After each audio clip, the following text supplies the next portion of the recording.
Good morning and welcome sa atin pong Bread Talk kung saan atin pong pinag-aaralan ang salita po ng Diyos maging ang buhay ng atin pong Panginoong Jesus.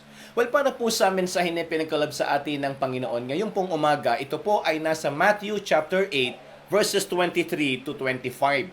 Ang sabi po ng Bible, "And when he was entered into a ship, his disciples followed him. And behold, there arose a great tempest in the sea, insomuch that the ship was covered with the waves, but he was asleep.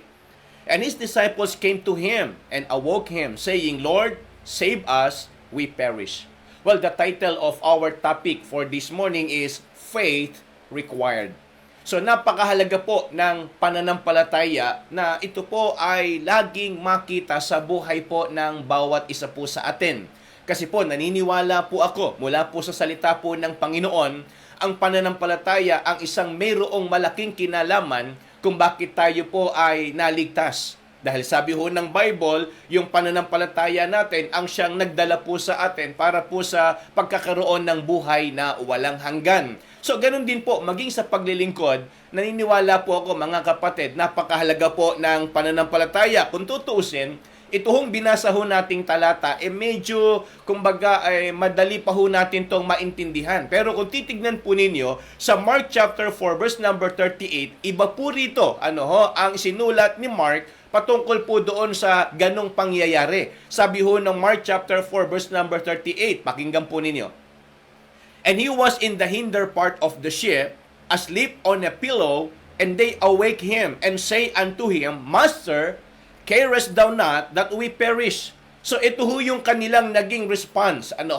Doon po sa iisang pangyayari na yon. Kung tutuusin, doon po sa binasa natin sa Book of Matthew, medyo mild pa yung statement po roon. Pero pagdating sa Book of Mark, ang sabi po nila, Master, carest thou not that we perish? So parang lumalabas ang Panginoon walang pakialam sa kanila. Alam naman ho natin na ang Panginoon laging nandyan, ang Panginoon lagi pong nagbabantay, lagi nating kasama anumang oras. Ang sabi ho ng Panginoon hindi niya ho tayo iiwan at pababayaan. Kaya nga lang, mga kapatid, dala ng ganong sitwasyon kung minsan yung bugso ng ating damdamin, nakakalimot tayo.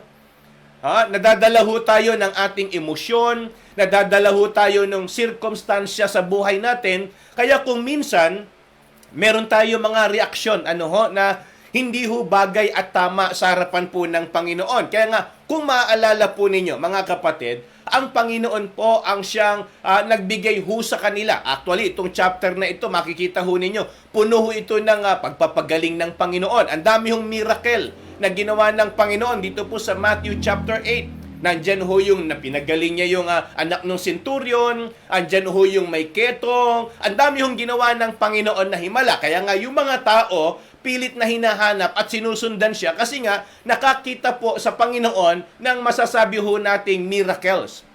So gumawa ang Panginoon sa kanila. Pero alam nyo ho, pagdating ho sa Matthew chapter 8, verse number 26, eto ho, magandang ikumpara natin. Sabi ho kasi ng Panginoon sa kanila, in verse number 26, "And he saith unto them, Why are ye fearful?" Kausap niya yung mga alagad na sumusunod sa kanya o kasama niya. Sabi ho ng Panginoon, "O ye of little faith."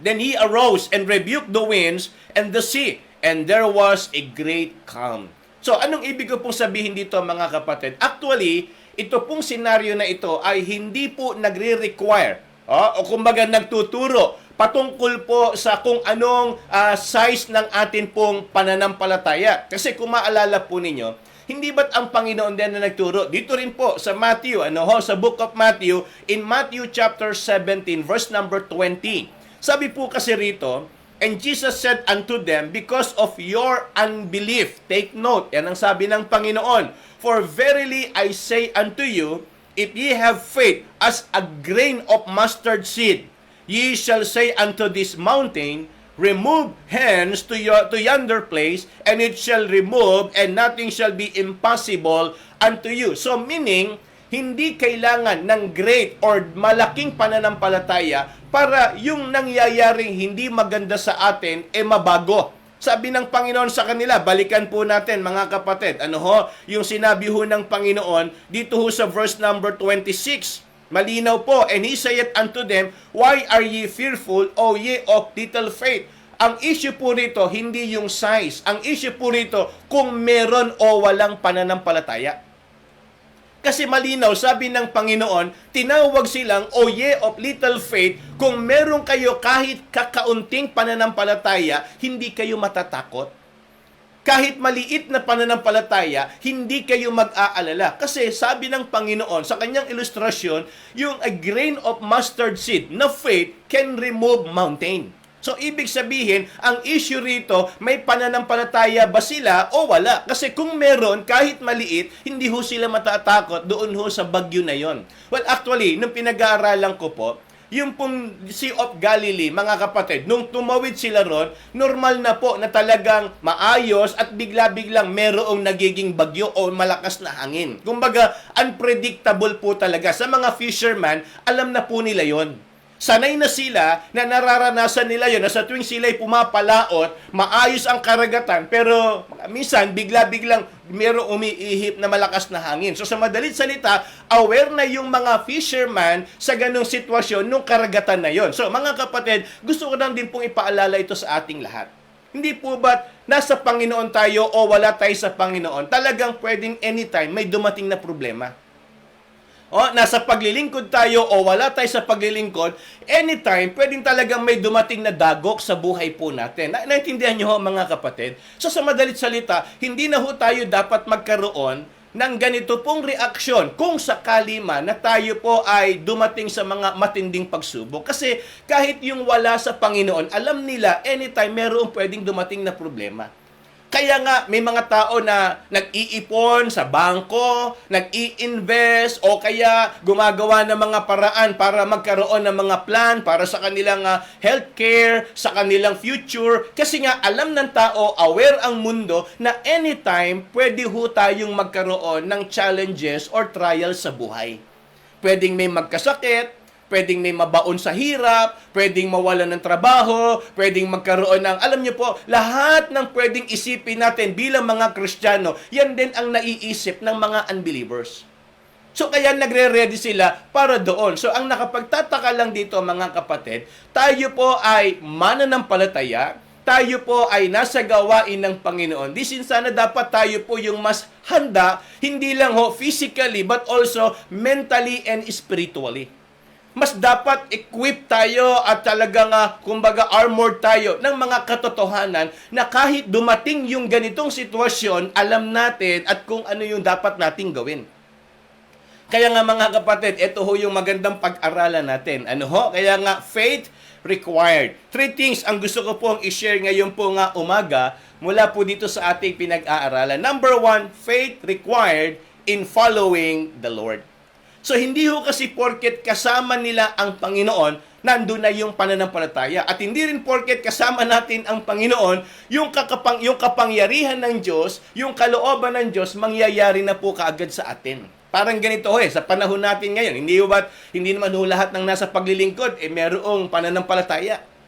Hindi naman ho ang lahat na nasa ministry, talagang strong yung faith sa Panginoon. So talagang sino man po sa atin, mga kapatid, nasa gawain o wala sa gawain, nasa pangunguna o wala sa pangunguna, kailangan pa rin po ng pananampalataya. Kaya nga, mantakin ho ninyo, kasama nila ang Panginoon.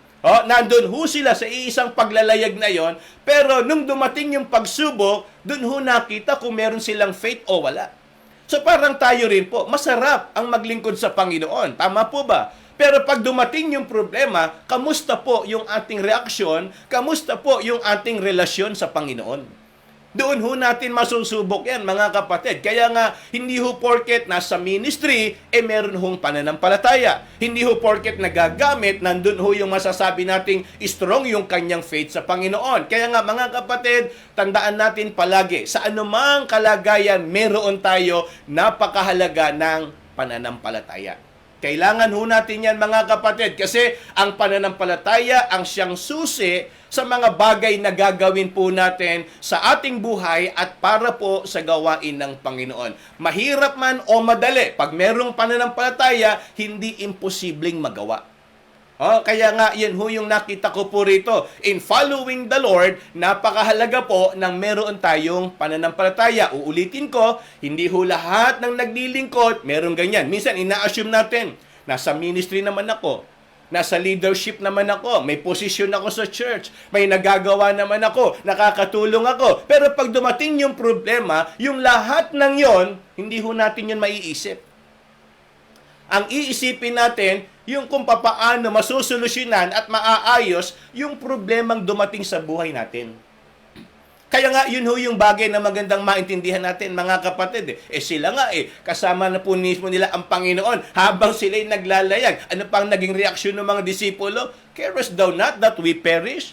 Totoo ba yun? Walang pakialam ang Diyos sa atin? Mga kapatid, walang katotohanan po yun Pero dahil nga sa yung kanilang pananampalataya, wala doon, kaya ganun ang kanilang naging reaksyon. Kaya nga mga kapatid, paalala ko po, kung talagang tayo nagnanais sumunod sa Panginoon, siguraduhin ho natin na talagang tayo po equip, talagang dala natin yung ating tamang pananampalataya sa Panginoon. Napakahalaga po kasi na tayo ay merong taglay na pananalig, matibay na paniniwala sa atin pong Panginoon. Pangalawa, not only in following the Lord, but also in listening to the Lord. Kasi pakinggan po ninyo, mga kapatid, sabi ng Panginoon sa kanila, malinaw, nung sila po ay nandoon sa paglalayag, naglalakbay sila.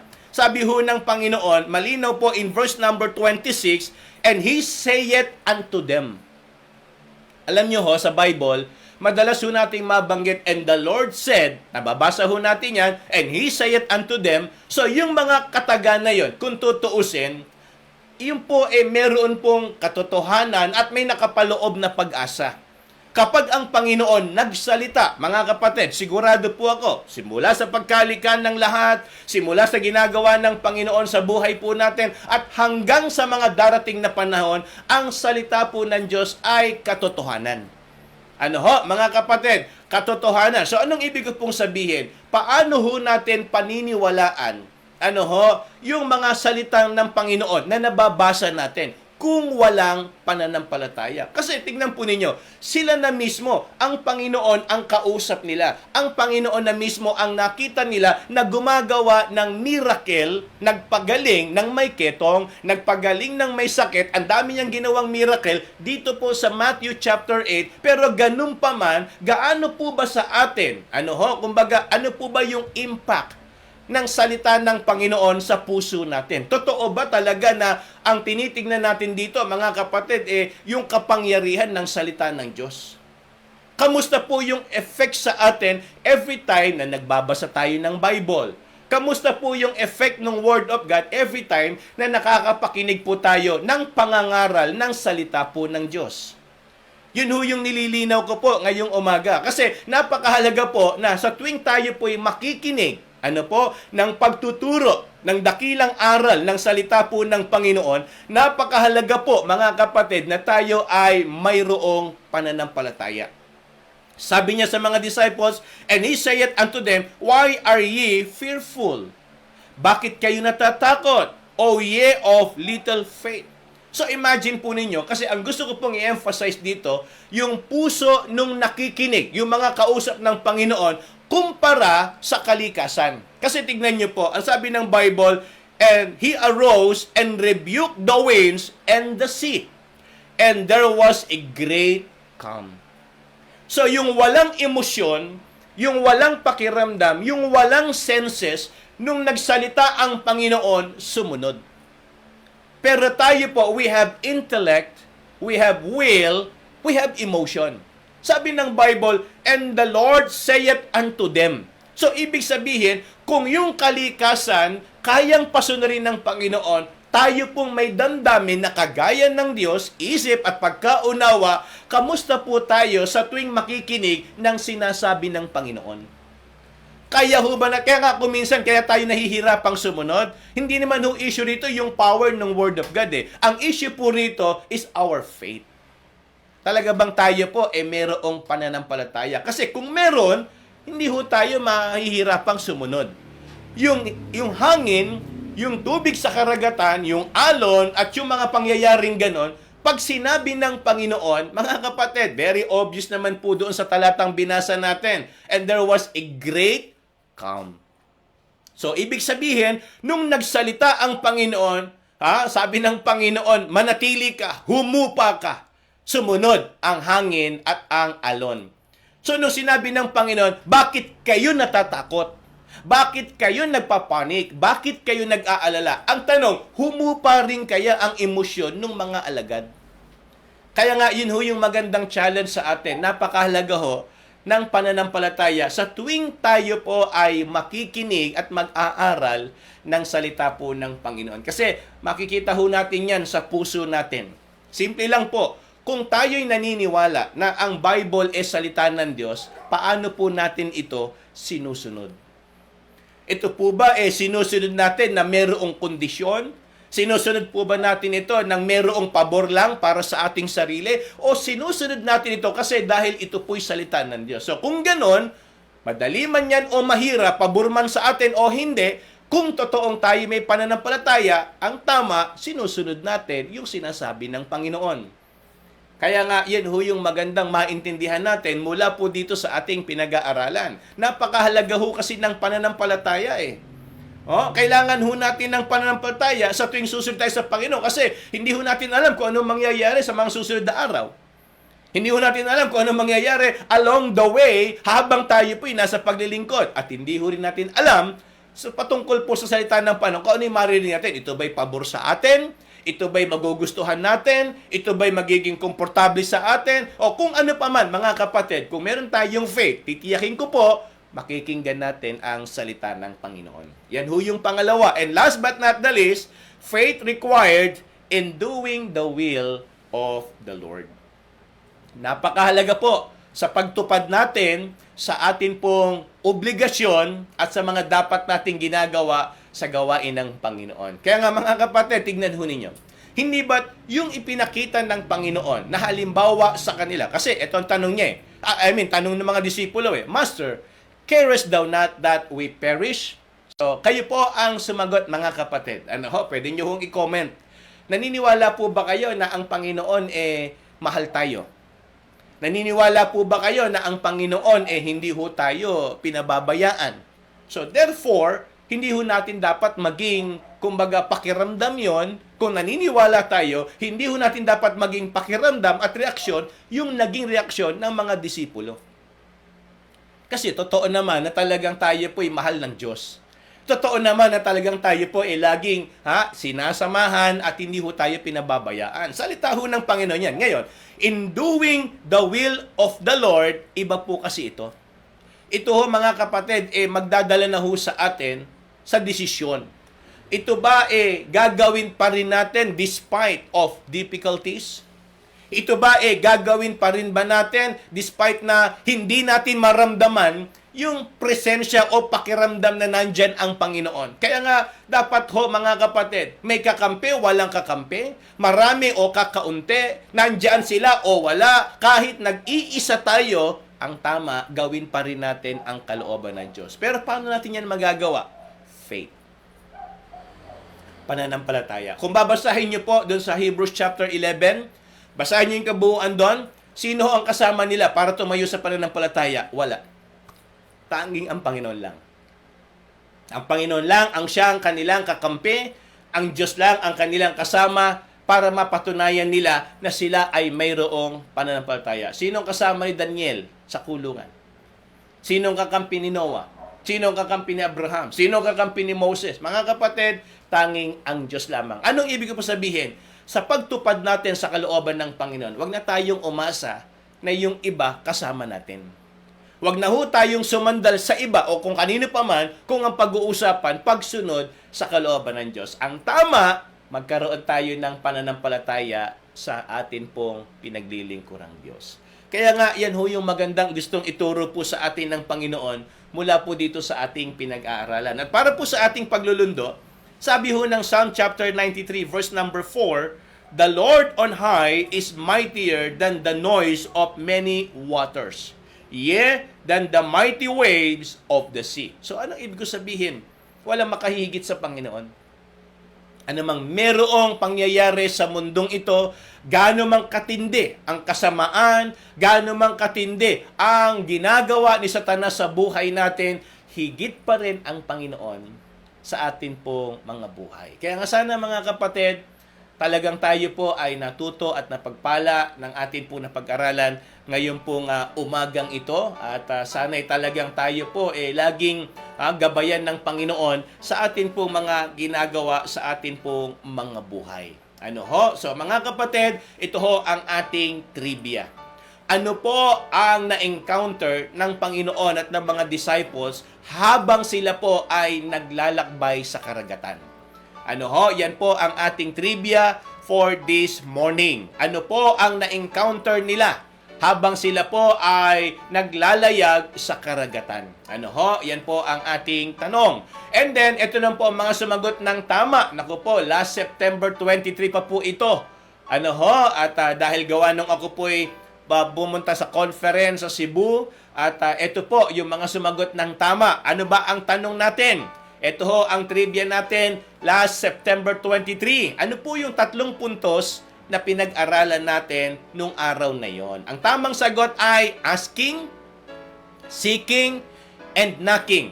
Okay? So ito po ay tungkol sa prayer. Kung maalala po ninyo, ano ho, tungkol po yan sa pananalangin. At actually, yan pong chapter na yan, chapter 7, kung hindi ako nagkakamali, dahil 8 tayo ngayon, yung chapter 7, alam nyo po ba yan parang continuation pa rin ng Beatitudes. Ano ho? So, mula doon sa Matthew chapter 5, chapter 6 to chapter 7, yan po merong pang kinalaman doon po sa Beatitudes. Kaya nga alam nyo ho, mahalaga po na talagang sinusubaybayan ho natin yung ating ginagawang pag-aaral every morning. Bagamat itong mga nagdaang linggo na ito, ilang araw ho tayong walang naging bread talk, pero mahalaga po na kayo po ay makasama namin sa pag-aaral dahil malaking bagay po itong ating pong pwedeng matutunan dito po sa ating ginagawang pag-aaral. At yung Beatitude, parang nilagyan ko siya ng ideyang beautiful attitude. So, parang yun ho sana ang sasabihin ko noon, yung beautiful attitude, tinawag na Beatitude. Kasi nga, ito dapat ang maging attitude ng mga mananampalataya, bagamat wala pa tayo sa langit, nandito pa tayo sa lupa, itinuturo na sa atin kung ano yung mga dapat maging tamang asal natin sa harapan po ng Panginoon. Dahil pagdating sa langit, yung mga ugali natin ganito, hindi na ho yan po pwede. Kailangan perfect na tayo sa harapan ng Panginoon. Kaya nga maganda, mag-practice na ho tayo na gawin at i-apply yung itinuturo po sa atin ng Panginoon para somehow maramdaman natin na tayo po ay binabago ng Diyos sa ating mga buhay. Ano po? So kaya ito po, mga sumagot ng tama mula po doon sa ating naging tanong or trivia last September 23. Ang number 1 ay si Ninang Kiten. Yan, congratulations po ng Kiten. And then, ang number 2 ay si Sister Jen.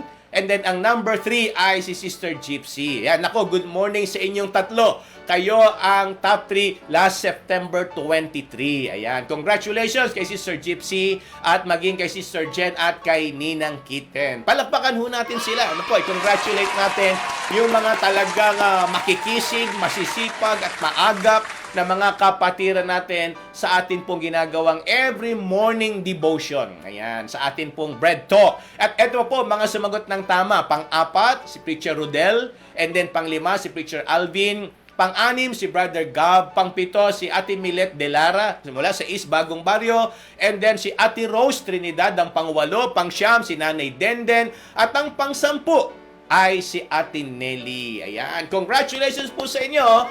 Kayo po yung mga sumagot ng tama last September 23. Oh, very good naman itong mga adult natin. Ano ho, talagang nakikita ko po at nararamdaman ko. Parang yung mga adult lang talaga kasama ko sa ating trivia. Ano po? So, congratulations sa inyo at good morning kay Ate Vilma Bautista ng Valenzuela. Hello po sa inyo dyan. And maging kay Sister Tintin Fernandez, good morning din. At at kamusta na lang kila Mary Grace, kamusta sa family ninyo. Maraming salamat sa panonood at pakikinig ng salita ng Panginoon. Thank you rin kay Brother Ruden, ayan, isa sa mga masipag nating young people, at kay Ate Milet De Lara ng Isbagong Barrio. Good morning po sa inyo at naway maayos po ang inyong kalagayan. At maging kay Ate Wena Kasungkad, ayan, good morning po sa inyo at sa mga kapatiran ho nating kasama natin ngayong umaga. Magandang umaga ho sa ating lahat. At huwag ninyong makalimutan na isama natin sa pananalangin si Kapleo Kagawan, si Nanay Olivia Tahuna, si Kuya Ray Cortez at yung nanay ko po, si Nanay Belen Victoriano. Again, salamat ho sa mga nag-pray sa akin. Salamat ho sa patuloy na kumbaga pagbibigay nyo ng time na ako po'y include sa inyong prayer. Ako po'y nakarating kahapon, maayos. Yun nga lang po, yung panahon, sobrang lakas ng ulan dito sa amin. Halos bumabaha na sa kalsada. Kaya salamat sa pag-iingat ng Panginoon. Salamat po sa lahat ng mga natutunan doon po sa inatinang ko pong conference. So salamat sa mga kapatid na talagang malawak ang pangunawa at talagang nagmamahal sa gawain po ng Panginoon. Again, sa lahat po nag-join ngayon pong umaga, maraming pong salamat. Ingat po tayo palagi and good morning to everyone.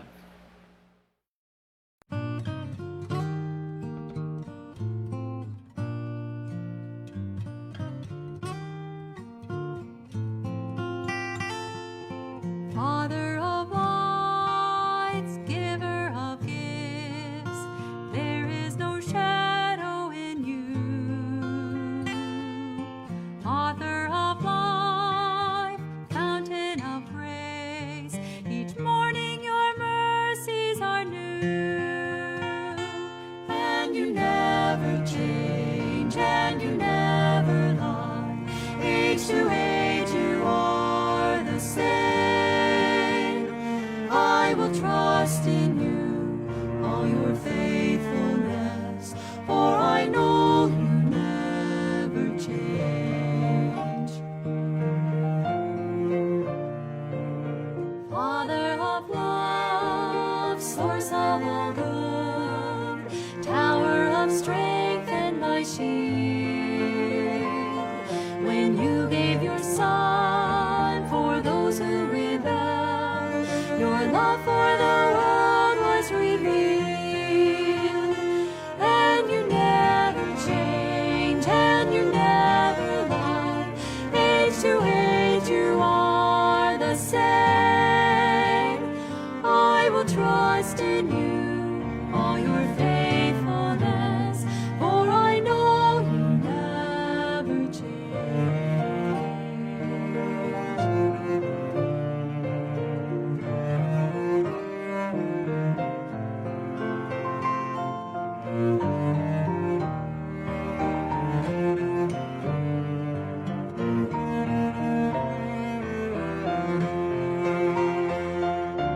Father of peace, hope of the weak, though mountains fall into the sea, though tempests may rage, the sun hide its face, your favor will rest upon me.